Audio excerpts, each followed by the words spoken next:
Man, it sure feels nice to three-peat a conference. Um, the past three seasons has just been absolutely just magical for Michigan. Uh, I know you can make the argument and say, "Oh well, cheating," which if you watched my video after Ohio State, I already went in depth of that. You don't have to let it bother me, and I'm not going to. Michigan, despite all of the adversity they had faced this season, Harbaugh being suspended for the first three games and the last three games, having our offensive coordinator, Sharon Moore, come in and just, beat two top 10 teams during his, while he was interim head coach. Just, absolutely magical season and first team to three-peat a conference since Clemson did it 2018, 19, and 20. And Oklahoma four-peated Big the Big 12 in 2017, 18, 19, and 20. Actually, Clemson did too. Clemson won the ACC multiple times in a row. And but will it be the end of Michigan's run? Because as we know, next year, the Big Ten is going to get a lot harder with the addition of Oregon, Washington, USC, and UCLA, and we'll see how Michigan does in the future. But let's talk about the game. So Michigan defeated Iowa in the Big Ten championship game, 26-0. Now, the fact that I knew Iowa was hardly going to score, but I was at least expecting them to score something. And Iowa's defense, as usual, is Iowa's defense is amazing defense. And honestly, I'm going to tell you this is how I feel. If Iowa had a competent offense like Michigan, I feel like Iowa maybe would have won that game, but they don't, so they can't even score a single point. And Michigan is I said in my preview for this game, I said if Michigan's offense struggles in this game, don't be surprised, and they did. They scored two touchdowns and they had to kick four field goals, but luckily James Turner nailed every single one, including a 50-yarder. And so offense had some struggles. McCarthy, I don't know what's been going on with him lately. He started the year amazing, and then he's just kind of fallen off ever since Harbaugh got suspended. I thought he would have like a bounce back game when Harbaugh came back, but he kind of didn't.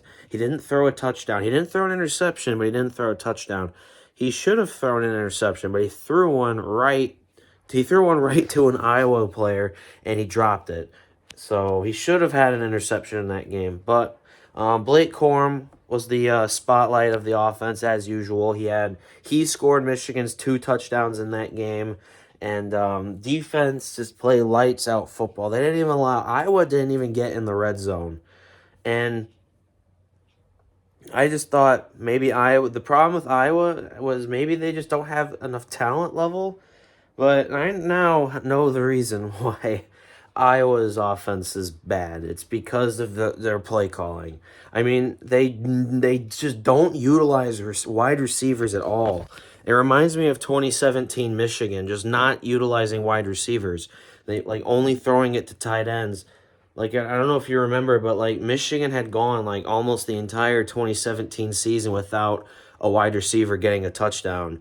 And then the 2018 game when somebody had one against Western Michigan, the announcers was like, "Oh my God, a wide receiver scored a touchdown for Michigan." That's what Iowa reminds me of. They just don't utilize wide receivers at all. They're just only throwing it to tight ends or doing screen passes to running backs, hanging it off. It just doesn't work. And I think Iowa fans should be pleased that Brian Ferentz is gone. He does not belong as an offensive play caller anywhere. He does not know offense. And I don't and the only reason why he got to where he is because his dad is the head coach. And just the way it is. So Michigan's defense, just despite even if Iowa had a good offense, Michigan defense just played amazing. And I mean, Mike Sainers still won MVP of the game. He had 2 forced fumbles in that game, and this defense just played great in general. Didn't allow them to get in the red zone a single time, which is amazing. And it was never really a game. I mean, Michigan kicked the game-winning field goal with 54 minutes left to go in the game, and you could have turned the game off then, and you would have then, yep, Michigan won the game. You don't need to watch anything else. Michigan took a 3-0 lead. They won the game. So Michigan has won the Big Ten 3 straight years.